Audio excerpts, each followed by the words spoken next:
तो कैसे हो सब, welcome back in another video. और मैं एक बार फिर से आ गया एक बहुत ही ज़्यादा इम्पोर्टेंट वीडियो के साथ। आप सबको पता होगा कि आज आपका NCHMCT का रिज़ल्ट आ गया है। 7 जून को ऑफिशियल NCHMCT का रिज़ल्ट आ गया है। ये पेज देख लीजिएगा, इसमें सब कुछ लिखा हुआ है। और एक बात और कहूँगा आपसे स्टार्ट करने से पहले कि थोड़ा सा नॉइज़ की दिक्कत आएगी, एक्स्ट्रा अनइवन सा साउंड आएगा आपको, तो प्लीज़ मैनेज करिएगा। Focus on my words not others. So आज आपका रिजल्ट आ गया है, आपको एक आइडिया लग गया है कि आपकी ऑल इंडिया रैंक कितनी आई है। बस अब यहाँ पे फ़र्क, यहाँ पे ये सवाल ये उठता है कि इस रैंक के अकॉर्डिंग मुझे कौन कौन से कॉलेज मिल सकते हैं या नहीं मिल सकते हैं, ये आप कैसे पता करोगे। तो बेसिकली ये बेसिकली ये वीडियो उसी पर्पज़ के लिए है कि आज आप अपना कॉलेज अपने रैंक के अकॉर्डिंग किस तरीके से चूज़ कर सकते हो। तो ज़्यादा टाइम वेस्ट नहीं करूँगा आपका, सीधा स्क्रीन के ऊपर ले जाता हूँ आप सबको। वहाँ मैं सब कुछ दिखाऊंगा कि कैसे आप अपना रैंक के अकॉर्डिंग कॉलेज चूज़ कर सकते हो। साथ ही साथ में काउंसलिंग शेड्यूल को भी पूरा समझाऊंगा, तो बिल्कुल वीडियो स्किप मत करिएगा, एक भी पॉइंट मिस मत करिएगा, नहीं तो यहीं पे सारी प्रॉब्लम क्रिएट होती है। वाइल एडमिशन जब हम करते हैं तो एक दो प्रॉब्लम यहीं पे अच्छे से ना समझने से ही प्रॉब्लम हो सकती है। तो चलिए आप सबको सीधा स्क्रीन के ऊपर लेके चलते हैं। गाइस, हम अभी अपने फ़ोन के स्क्रीन पे आ गए हैं, क्योंकि इस टाइम पे मेरे पास लैपटॉप अवेलेबल नहीं था। तो मैं कोशिश करूँगा आपको फ़ोन के स्क्रीन से समझाने की। तो ये हम NCHMCT के ऑफिशियल वेबसाइट पे आ गए हैं। इसका लिंक मैं आपको डिस्क्रिप्शन बॉक्स में दे दूँगा। आप इसके होम पेज पे आके सबसे पहले तो आप अपना रिज़ल्ट चेक कर सकते हैं, जो कि आप ये इस कॉलम पे क्लिक करके आप अपना रिज़ल्ट चेक कर सकते हैं। जैसे आप इस कॉलम पे क्लिक करोगे, आपका एक रिज़ल्ट का पोर्टल खुलेगा। रिज़ल्ट के पोर्टल में आप ये सारी इन्फॉर्मेशन फिल करने के बाद आप अपना रिज़ल्ट देख सकते हो। एक बार जब आपने अपना रिज़ल्ट देख लिया तो आपको अपना रैंक पता चल जाएगा। रैंक पता चल जाने के बाद आपको ये पता करना होगा कि मुझे इस रैंक पे कौन कौन से कॉलेजेस मिल सकते हैं। तो ये हम अपने स्क्रीन पे से आपको बताने की कोशिश करेंगे कि यहाँ पे ऊपर आप ध्यान से देखिएगा कि जो लेटेस्ट न्यूज़ के ऊपर होम, अबाउट और ये इंस्टीट्यूट के जो आइकन्स आ रहे हैं, यहाँ पे एक ई सर्विस का आइकन आ रहा है, ये वाला। तो जो ये ई सर्विस का आइकन है, इस पर हम क्लिक करेंगे। ई सर्विस पे क्लिक करने के बाद यहाँ पे आप देख सकते हो कि OR और CR ऑप्शन आ रहा है, मतलब ओपनिंग रैंक और क्लोजिंग रैंक।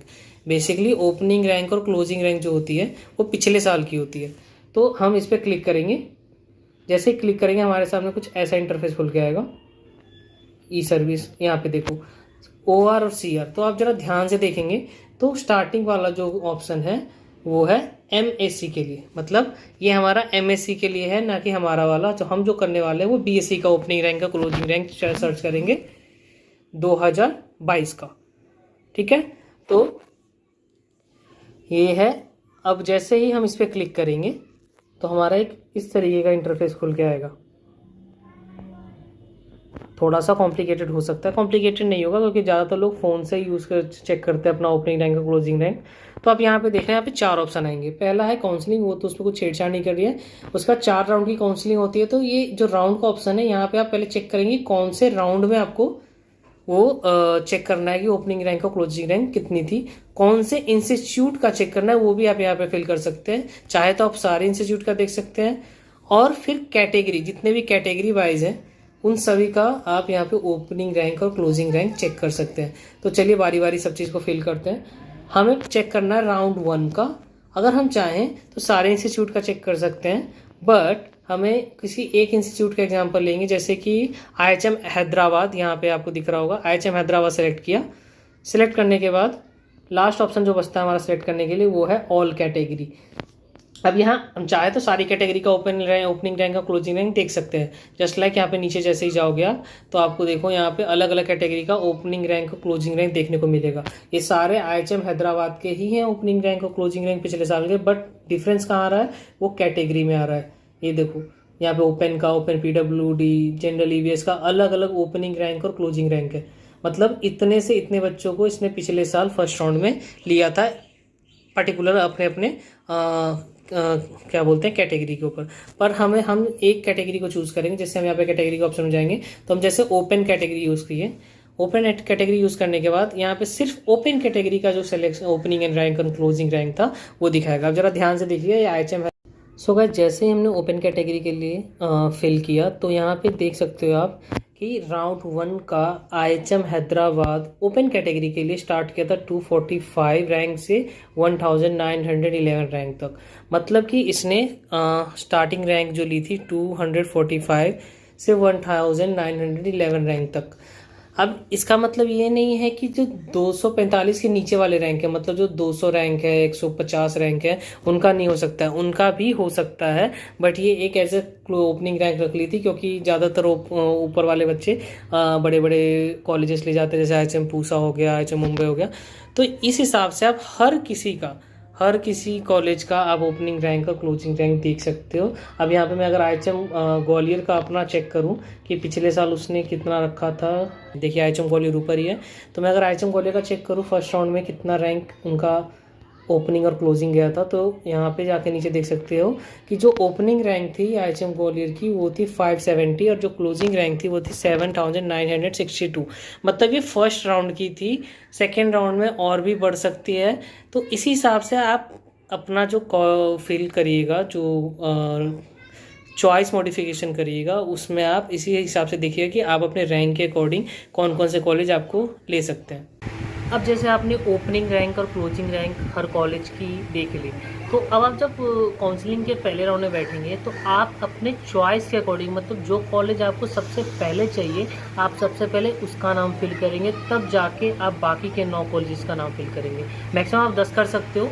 तो आप ये चीज़ का ज़रूर ध्यान देना कि जो कॉलेज आपको पहले चाहिए, मतलब अगर आपका आईएचएम हैदराबाद चाहिए और आपने सबसे पहले आईएचएम भोपाल भर दिया, तो अगर आईएचएम भोपाल ने आपको उस रैंक पे पहले ले लिया तो आपका जो फर्स्ट राउंड में जो सीट अलॉटमेंट आएगा वो आईएचएम भोपाल का आएगा, ना कि आईएचएम हैदराबाद का। तो ये बहुत ज़रूरी हो जाता है चॉइस फिलिंग के टाइम पे कि जो आपका बेस्ट कॉलेज आपको चाहिए वो आप ऊपर की ओर रखें, ताकि ऊपर से अपना वो जो कॉलेज आपको सबसे पहले लेगा वो अकॉर्डिंगली आप सेट कर सकते हो। सब समझ रहे हो मैं क्या बोलना चाहता हूँ कि अगर आपको जो कॉलेज चाहिए हाईएस्टली, ऊपर से उसी स्टैंडर्ड के वाइज सेट करते चले जाइएगा। ये आपका काउंसलिंग के प्रोसेस में है।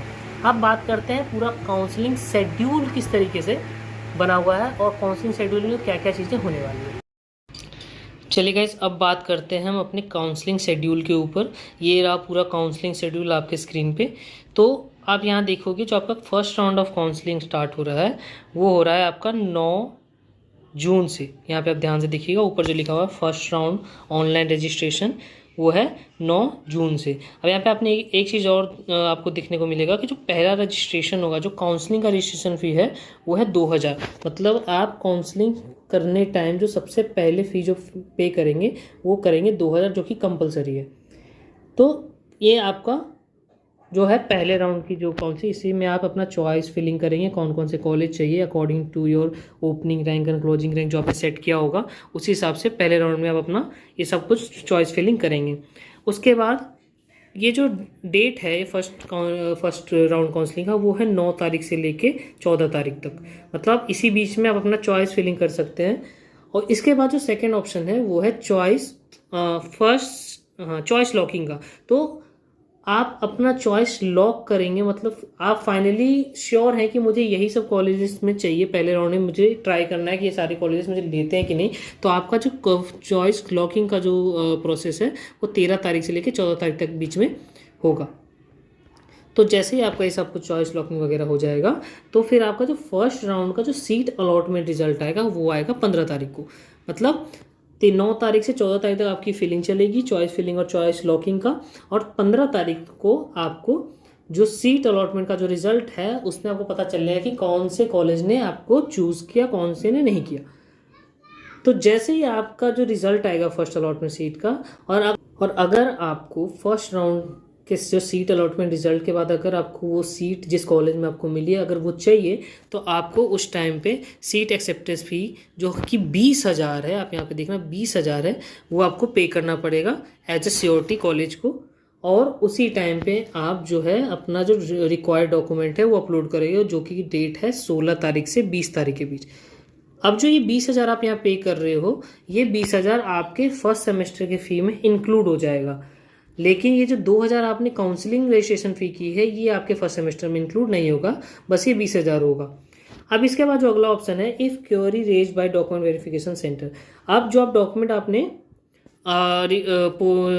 आपने अपलोड की है, वो उसके खिलाफ उसके लिए जितनी भी क्वेरी है, मतलब डॉक्यूमेंट वेरिफिकेशन सेंटर जो है, जो कि डीवीसी है, ये देखो यहाँ पे आपने लिखा होती है डॉक्यूमेंट वेरिफिकेशन सेंटर, ये कुछ ही आईएचएम को बनाया जाता है। मतलब सारे आईएचएम के पास ये हक नहीं होता, ये कुछ ही आईएचएम को बनाया जाता है। लाइक मेरे टाइम पे आईएचएम हैदराबाद ने मेरी सारी डॉक्यूमेंट वेरीफाई की थी। तो ये जो डॉक्यूमेंट वेरिफिकेशन का सिस्टम है, ये 16 तारीख से लेके 20 तारीख के बीच चलेगा। मतलब 16 तारीख से 20 तारीख के बीच में आप अपना सीट एक्सेप्टेंस फ़ी और सारे डॉक्यूमेंट अपलोड कर सकते हैं। उसके बाद जो अगर आपको सीट नहीं चाहिए, मतलब कि आप अब नहीं चाहते, मुझे जो कॉलेज मुझे फर्स्ट राउंड में अलॉट हुआ है वो सीट नहीं चाहिए, तो हम अपने सीट को विड्रॉ करेंगे, जिसका टाइम है 20 जून 5 बजे शाम तक।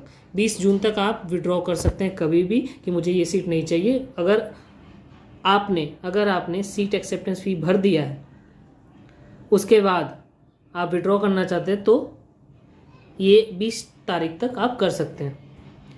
हालांकि सीट एक्सेप्टेंस फ़ी ना ही भरे तो अच्छा है। अगर आपको श्योर है पूरी तरीके से, तभी सीट एक्सेप्टेंस फ़ी भरे, नहीं तो बाद में प्रॉब्लम क्रिएट हो सकती है। तो जैसे ही फर्स्ट राउंड की वैकेंसी सारी प्रोसीजर उसका कंप्लीट होगा, तब आएगा फर्स्ट राउंड के बाद बची हुई सीट्स। हर कॉलेज में कितनी सीट बची हुई है, ये आएगा 21 जून को। यहाँ पे देखो 21 जून शाम तक आपको ये सारी डिटेल आएगी। अब सेकेंड राउंड का भी प्रोसीजर सेम है, बट यहाँ पे एक ही फ़र्क है कि जो फ्रेश रजिस्ट्रेशन है, मतलब जिन्होंने फर्स्ट राउंड में रजिस्ट्रेशन नहीं किया है, अगर वो फ्रेश रजिस्ट्रेशन सेकंड राउंड में करना चाहते हैं, तो उन्हें 2000 फिर पे करना पड़ेगा। फिर क्या मतलब, पहली बार ही पे कर रहे हैं वो, क्योंकि पहली बार में तो उन्होंने नहीं किया था, तो उन्हें 2000 पे करना पड़ेगा, जिसका डेट है 20 तारीख से लेके 26 तारीख तक। उसके बाद सेम प्रोसीजर है choice filling and modification locking का। फिर जो सेकेंड राउंड का जो सीट अलॉटमेंट रिजल्ट आएगा, वो आएगा 27 तारीख को। 27 तारीख के आने के बाद अगर जिन लोगों को उनकी मनपसंद सीट मिल जाती है, तो वही प्रोसेस दोबारा करेंगे, सीट एक्सेप्टेंस फ़ी भरेंगे और रिक्वायर्ड डॉक्यूमेंट अपलोड करेंगे, जिनकी डेट यहाँ पे दी गई है। आप चाहे तो इस चीज़ को डाउनलोड कर सकते हो, इसका लिंक भी मैं दे दूंगा डिस्क्रिप्शन में। फिर वही जो डॉक्यूमेंट वेरिफिकेशन सेंटर है, अगर आपको चाहिए तो वो आपको 1 जुलाई तक आपको डॉक्यूमेंट वेरिफिकेशन का रिजल्ट ला के देंगे। उसके बाद अगर आपको फिर भी सेकेंड राउंड में वो कॉलेज नहीं चाहिए, तो आप विड्रॉ कर सकते हैं 1 जुलाई तक भी। और मैं फिर से कहूँगा कि सीट एक्सेप्टेंस फी पे मत करिएगा। अगर आपको विड्रॉ करना ही है तो डायरेक्ट करिएगा बिना पे किए हुए। तो इसी तरीके से सेकेंड राउंड का फिर जो वैकेंसी आएगी, जो सेकेंड राउंड में जितने बच्चों को सीट अलॉट हो गई है, उनके बाद जो वैकेंसी आएगी वो आएगी 3 जुलाई को। फिर 3 जुलाई के बाद फिर स्टार्ट होता है हमारा थर्ड राउंड का काउंसलिंग। थर्ड राउंड के काउंसलिंग में सेम प्रोसीजर है। अगर जो बच्चा पिछला फर्स्ट और सेकेंड काउंसलिंग में रजिस्टर नहीं किया था अपने आप को, वो फिर से कर सकता है 2000 रुपये पे करके। सेम प्रोसेस है, फिर से choice filling and choice modification करेंगे और थर्ड राउंड का अलॉटमेंट का रिजल्ट आएगा 8 जुलाई को। तो 8 जुलाई के बाद आपके पास फिर से वही चांस है कि अगर आपको आपका मनपसंद कॉलेज मिल गया है, तो आपको सीट एक्सेप्टेंस फ़ी 20,000 भरनी पड़ेगी और साथ में रिक्वायर्ड डॉक्यूमेंट अपलोड करना पड़ेगा। फिर से वो कुछ आईएचएम जो डॉक्यूमेंट वेरिफिकेशन सेंटर हैं, वो आपके सारे डॉक्यूमेंट को वेरीफाई करेंगे। उसके बाद जो फाइनल विड्रॉवल है, अब यहाँ पे आप एक चीज़ देख सकते हो, जो फाइनल विड्रॉवल है, मतलब इस राउंड में ही आप विड्रॉ कर सकते हैं, चौथे राउंड में आप विड्रॉ नहीं कर सकते, क्योंकि ये इसके बाद आपके पास बस एक ही मौका है, वो है चौथा राउंड। तो अगर आप चाहते हैं कि मुझे ये कॉलेज नहीं चाहिए और मैं विड्रॉ थर्ड राउंड में भी करना चाहता हूँ, तो आपके पास ये आखिरी मौका होगा, आप याद रखिएगा। तो जैसे ही आप अगर विड्रॉ करना चाहते हैं तो विड्रॉ करेंगे, नहीं तो आप सीट एक्सेप्टेंस फ़ी पे करने के बाद आप उस कॉलेज को फ्लोट या फ्रीज़ कर सकते हैं। लाइक फ्लोट और फ्रीज का ऑप्शन जो आता है ना, फ्लोट का मतलब है कि आप पे करने के बाद आप उस कॉलेज को रखना चाहते हैं और उसके बाद भी आप सेकेंड राउंड में जाना चाहते हैं। बट अगर आपने फ्रीज का ऑप्शन चूज़ किया तो आप उसी कॉलेज को चूज़ करके रह जाएंगे, आप आगे की काउंसलिंग में पार्ट नहीं लेंगे। तो फ्लोट और फ्रीज का ऑप्शन पे भी ज़्यादा ध्यान दीजिएगा। उसके बाद उसी तरीके से जो फोर्थ राउंड की जो काउंसलिंग है वो स्टार्ट हो जाएगी, जो कि आखिरी काउंसलिंग होगी, वो होगी 14 जुलाई को। इसमें जो रजिस्ट्रेशन फ़ी होगी वो भरी जाएगी 22,000, मतलब कि जो 2,000 है जो फ्रेश हैं, जिन्होंने अभी तक रजिस्ट्रेशन फ़ी नहीं भरा है वो 2000 भरेंगे, साथ में 20,000 सीट एक्सेप्टेंस फ़ी भी भरेंगे, क्योंकि इस राउंड में जो भी सीट अलॉट होती है वो आपको एक्सेप्ट करना ही पड़ेगा। तो यहाँ पे जो एक और ऑप्शन खुलता है चौथे राउंड की काउंसलिंग में, वो खुलता है rank generation of non JEE candidate. मतलब वो वैसे बच्चे जिन्होंने जेई का एग्ज़ाम नहीं दिया है उनके लिए भी रैंक जनरेट की जाएगी। वो पता नहीं किस बेसिस पे की जाएगी, शायद उनके 12th के मार्क्स के बेसिस पे की जाए। तो उनकी जो चॉइस फिलिंग वगैरह की डेट है वो है 18 जुलाई। आप यहाँ देख सकते हैं 18 जुलाई। ओके, देन उसके बाद आपको फिलिंग लास्ट का जो आपका रिज़ल्ट आएगा वो आएगा 20 जुलाई को, कि आपको कौन सी कॉलेज अलॉट हुई है, कौन सी नहीं हुई है। ये सब करने के बाद आपको नीचे आओगे, सारे डॉक्यूमेंट वेरीफाई होने के बाद आपको जो हॉस्टल वेरीफाई होगा, सॉरी हॉस्टल पे भी नहीं जाते हैं, ये जो चौथे राउंड की काउंसलिंग खत्म हुई है इसके बाद आपको फिजिकल रिपोर्टिंग करनी पड़ेगी। आपके जो होटल बुक आपका जो कॉलेज बुक हुआ है उस पर आपको फिजिकल रिपोर्टिंग करनी पड़ेगी डॉक्यूमेंट के साथ। वो है, उसका डेट है 1 अगस्त से लेके 3 अगस्त तक। मतलब अब आपको जो कॉलेज आपको अलॉट हुआ है, आप उस कॉलेज में आपको फिजिकल रिपोर्टिंग करनी पड़ेगी इस टाइम से इस टाइम के बीच में। और जो हॉस्टल का जो अलॉटमेंट आएगा वो आएगा 4 अगस्त को। तो ये रहा पूरा आपका जो काउंसलिंग शेड्यूल है। और जो आपका जो नेक्स्ट बैच शुरू होगा फर्स्ट ईयर का वो होगा 7 अगस्त से। सो ये आपका पूरा काउंसलिंग का शेड्यूल है जो आप डाउनलोड करके अपने हिसाब से भी देख सकते हैं। ओवरऑल मैंने सारी चीज़ें आपको समझा दी है, किस तरीके से चॉइस फिल करेंगे, किस तरीके से आप काउंसलिंग के हर प्रोसेस पे ध्यान देंगे। सो आई होप गाइज कि आपको पूरी counselling schedule, opening rank and closing rank सब कुछ समझ में आ गया होगा। तो इसी हिसाब से आप ओपनिंग और क्लोजिंग रैंक चेक करके ही अपना काउंसलिंग में चॉइस फिलिंग करेंगे। और अगर आपको अपना मनपसंद कॉलेज पहले राउंड में नहीं मिलता है तो आई कैन से कि आप वेट करना सेकेंड राउंड और थर्ड राउंड तक। और फिर भी कोई प्रॉब्लम हो तो मैं बिल्कुल आपके साथ हूँ, आपके लिए हेल्प करने के लिए हमेशा रेडी हूँ। बेझिझक मुझे इंस्टाग्राम पे डीएम करेंगे, इंस्टाग्राम का लिंक मैं यहाँ पे डाल दूँगा, इंस्टाग्राम का लिंक मैं डिस्क्रिप्शन में भी डाल दूँगा, और आपका नेशनल काउंसलिंग का भी जो वेबसाइट का लिंक है वो भी डिस्क्रिप्शन में डाल दूँगा। So all the best guys आपके काउंसलिंग के लिए, and welcome in the hospitality industry.